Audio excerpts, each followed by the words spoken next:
Good morning, everyone, and or good afternoon, wherever you guys are, and welcome to a brand new and very overdue episode of EBF Reviews. This is a series on my channel where I take a band, artist, musician from any genre, and I take the moment to listen to their entire discography in chronological order, and by discography I'm talking only studio albums, so no live albums, no EPs, no compilations, no side projects from any member of the band, none of that. And I give them my own personal review, and I listen to these albums in chronological order, so that means from the debut all the way to their most recent album, or in some cases, which will be the case for this band, and I will get to that, their last album ever. And the band in question, of course, is Norwegian legendary Gothic death doom metal band Tristania. Now, a little bit about Tristania. This is actually one of the pioneers of what would eventually become Gothic death doom or goth metal, whatever you want to call it. And they come all the way from Stavanger, Norway. And this is one of those bands that features that very much like Theater of Tragedy did. They also featured the quote-unquote Beauty and the Beast vocal style, that of course being the very beautiful melodic female singer and the male vocalist who does the death metal growls. So this is a band that has been around since, again, the 90s, and they most recently broke up, I believe it was last year. So I figured, and this is actually an episode that's been in the making for a very long time, I figured it's time I actually honor them by really just talking about them. And to be quite honest with you guys, I just wanted to find an excuse to talk about Tristania and really kind of give them the recognition they deserve. And if it's through this kind of episode, then, well, so be it. So, without further ado, guys, let's get started with their debut album, Widow's Weeds, which came out in 1998. Now, this is actually a very straightforward goth metal album from the late 90s. Very dark, very gloomy, very, obscure, yet very, very beautifully melodic. I mean, you get Vibeke Steen's vocals just resonating, just sounding so beautiful, very operatic. And then, of course, you got Morten Valen's guitar work, and, of course, his death metal growls. So, of course, the instrumentation in this album is very amazing. I mean, whether you're looking at, which is honestly my personal favorite song off the album, My Lost Lenore, which just has this very beautiful piano playing, and it's just amazing work, very dark, very gloomy, and for their debut, and not many bands can actually set the groundwork right off the bat and just do it in a very, very, very good way. But this is one of those bands that I think really just nailed it right from the get-go. My personal rating, and of course, and this is going to be something very personal, just my personal opinion, and this is my own rating. I personally rate this album a 4 out of 5. If you really want to get into classic goth metal, then this is definitely an album I recommend. Right alongside Theater of Tragedy's self-titled debut, or if you want to go darker, Velvet Darkness They Fear by Theater of Tragedy, or if you want to go more bombastic, definitely go with Nightwish. All good stuff. So yeah, definitely Widow's Weeds for me personally gets a 4 out of 5. Next up, we have the following album. This is, of course, Beyond the Veil. Now, this album is sort of a continuation off of Widow's Weeds. And this came out a year later in 1999. However, it sounds a little more bombastic. There's a little more symphony to it. There are moments where there's some more ambiance, very ambient sounding stuff, and some of the songs were actually shorter than their predecessor. And also, fun fact about this album: this is actually the very last album to feature longtime original guitars and secondary singer Morten Veland, as he essentially left the band and formed another one called Sirenia, which is doing fairly well at the moment. So, of course, this is actually, I personally think it's a bit of an improvement, but probably about this much. Like, if I had to choose, honestly, between Widow's Weeds and Beyond the Veil, I would kind of have to say I'd kind of have to go with Widow's Weeds, personally, because I just kind of like the darker, gloomier stuff. But this is actually not bad. I think it's a little bit better. It sounds a little more cleaner, and it's definitely something that it's another album I recommend. Now, this album, for me personally, gets a 4.5 out of 5. Again, a slight improvement, but not by much. Definitely more bombastic, so if you're into the bombastic stuff, then, I'd recommend this album. Pretty solid album so far. So, yeah, there's that. Next up, we have World of Glass, which came out 2 years later in 2001. Now, this album's a little slower, and some parts were very bombastic and very epic, very much like Beyond the Veil. However, they also kind of went a little more experimental, even though it's a little somewhat. However, this is actually the first album without Morten Veland, and he's been replaced by Ronnie Thorson, who was the vocalist for Gothic black metal band Trail of Tears.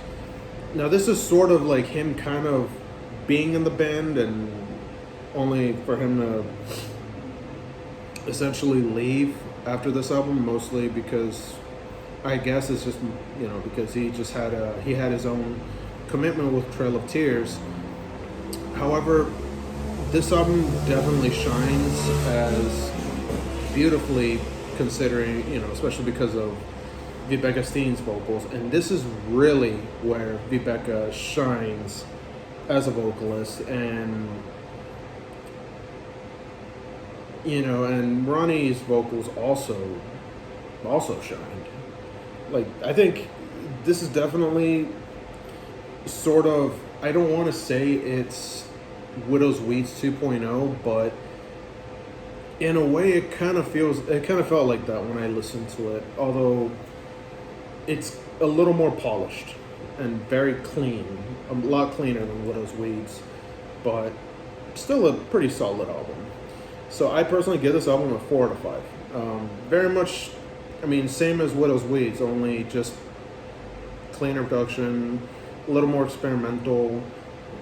However, it just didn't exactly have that sort of darkness that I felt in Widow's Weeds. But as the old saying goes, bands change over time, and sometimes it can be for the better, sometimes it can be for the worse. It just doesn't matter how, at the end of the day, you just find they just found what they need to do and just go on with it. If it works, it works. If it doesn't, it doesn't. So there's that. So next up we have Ashes, released in 2005. Now, unlike World of Glass, this album is less symphonic and bombastic, and it just sounds way darker and way heavier.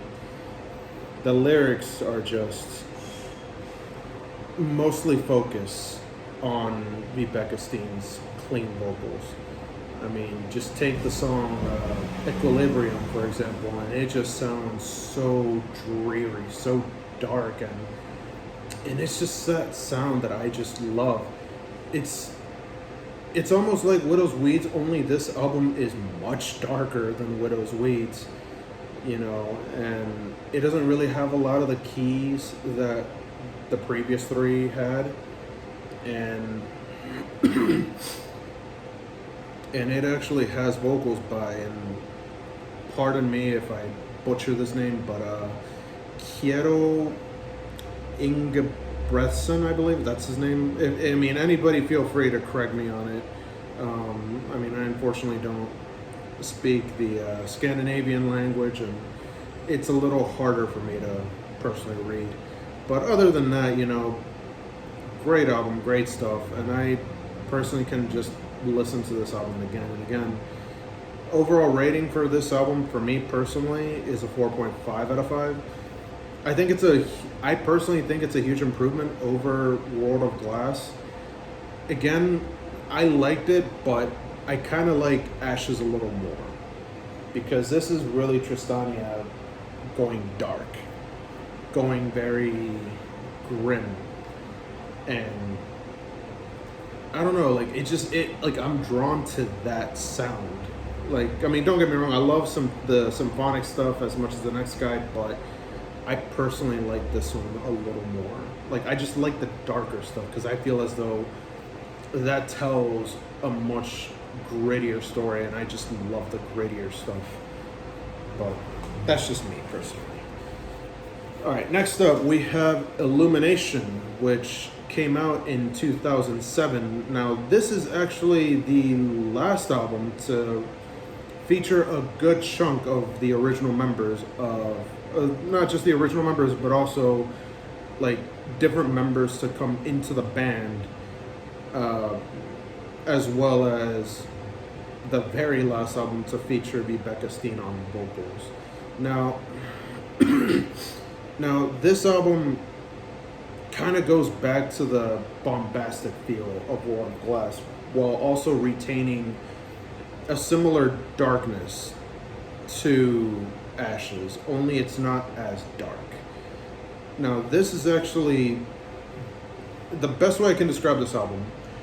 Whereas Ashes was very dark and dreary and gloomy, Illumination was essentially dark yet very elegant, very refined. You know, it's like you're going from drinking, it's almost like you're going from drinking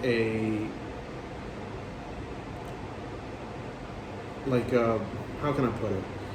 It's almost like you're going from drinking like a black lager to drinking a fine Merlot, a fine wine. You know, you're still gonna get that sort of darkness, but you're also gonna feel that elegance, that beauty. And it's almost like Illumination is the yin to Ash's yang. They kind of complement each other in a way, because of just how contrary they are, yet how opposite they are of each other, yet at the same time how similar they are to each other. Now, this is actually an album I really love. I love this album. Probably a little more than I liked Ashes, because they found a way to really balance both albums out, to really balance the sounds. And this is personally I highly rate this album. Like, I give this album a overall rating of 4.7 out of 5, so almost a 5. It's so close, because it just resonates, it just hits me very differently, and it's an album that I can just listen to over and over and over again, and just amazing work. So there's that. And of course the album came out in 2007, so a little bit after the aforementioned Ashes. So next up we have Rubicon, which came out 3 years later in 2010. Now, this album features a much newer lineup. It's almost like Tristania decided to start on a clean slate. And this features a lot of new members, as well as a new singer, being Italian vocalist Mariangela de Mortos, or Mary as she's sometimes called. This album is similar to Illumination. It kind of has that sort of symphonic vibe. However, to me, it sounds more stripped down. Whereas the previous albums with Rebecca Steen were louder, more bombastic and dark, this actually seems very similar to something Lacuna Coil would be making at the time. You know, not exactly the same thing, but going on a similar vein. And it's also missing the death metal vocals that the older stuff actually was known for. Like, I thought this album was decent, but it's something that I would go back to occasionally. But I don't know. It's like if I have Illumination, like I would kind of put Rubicon as like sort of a second listen to. So I personally would rate this album 3.5 out of 5. It's a decent album. Like it's great if you want to kind of, if you're into like sort of the Lacuna Coil style sound, but for me personally, like I would kind of go with Illumination over this one. Still a solid album, don't get me wrong, but I don't know, it just sounds very stripped down and a little kind of watered down, but at the same time I can't really blame them, considering Maria Angela de Mortis is a different style of singer than Vibeke Steen, whereas Vibeke Steen was more soprano opera style vocals. Maria Angela is more of a more rock. So it's kind of like on the same vein as, or dare I say, a similar vein as the difference between Tarja Turunen from Nightwish and her replacement, Annette Olsen. Both good singers, just different styles. So that's just the best way I can describe the differences between Rubicon and Illumination. So next up, we have the very last album.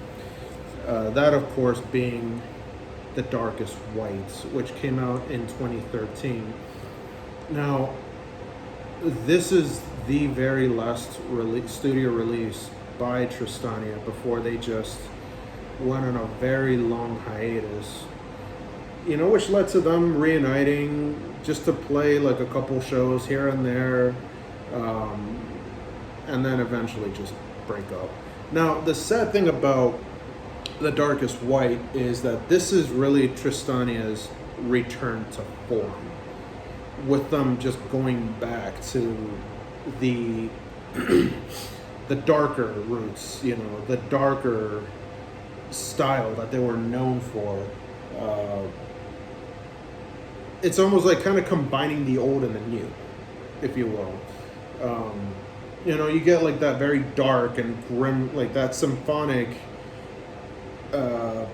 polished sound that you would get. It's almost like you take the darkness and grittiness of Ashes and the symphonic bombastic vibe of, like, say something like Beyond the Veil or Illumination, but combine it with the modern flair that Rubicon had, just to sort of complement and make it much more, dare I say, accessible to Maria Angela de Mortis' vocals.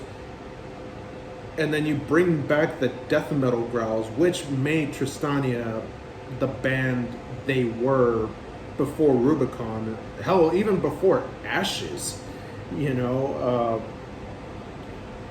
It's really them ironically going back to the old days, only for them to unfortunately leave.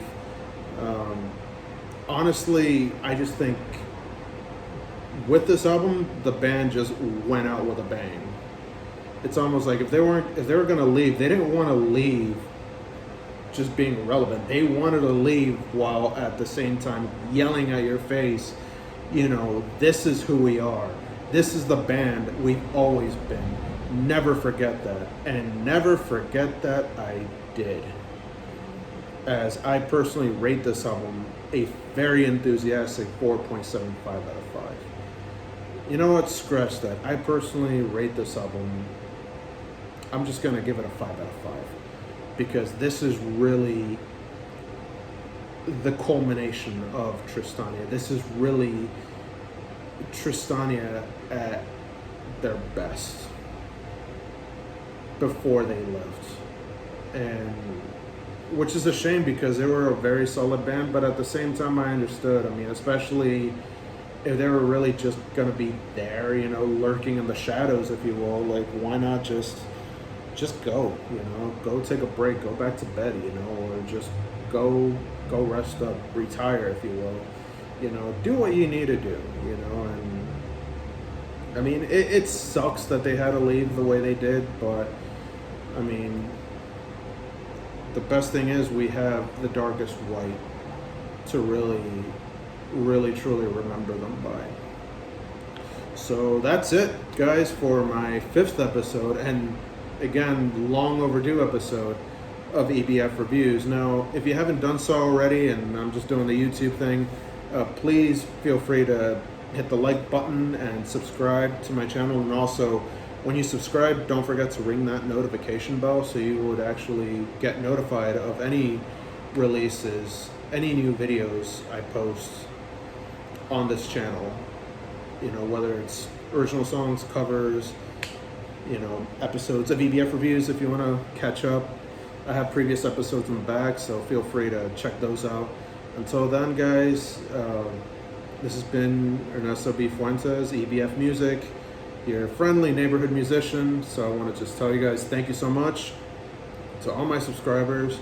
And if you haven't done so again, just feel free to subscribe and share this video or any of my videos with friends, family, etc. So this is Ernesto B. Fuentes signing off. So everybody, stay safe, stay awesome, stay badass, and most of all, stay friggin' metal, baby. Take care.